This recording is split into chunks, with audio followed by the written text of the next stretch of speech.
YCP నాయకులు కుల రాజకీయాల వైపు మళ్లిస్తూ విభజనలు విభేదాలు సృష్టించే ప్రయత్నాన్ని తీవ్రంగా ఖండిస్తూ ఉన్నాం.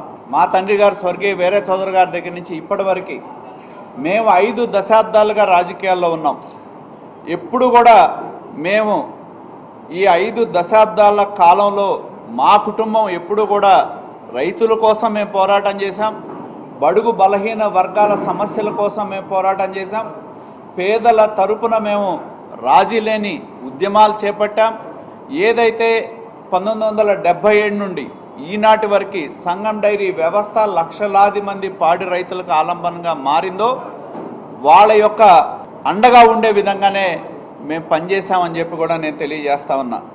కాబట్టి మీరు చేసే తప్పుడు ప్రచారాలు ఏవి కూడా ఈ నిజాల్ని అడ్డుకట్ట వేయలేవు. వైసీపీ నాయకులు వాళ్ళు ఎవరైతే మాట్లాడుతూ ఉన్నారో మరి మీరు గత 5 సంవత్సరాల కాలంలో మీరు చేసింది ఏంటి అని చెప్పి నేను అడుగుతా ఉన్నా.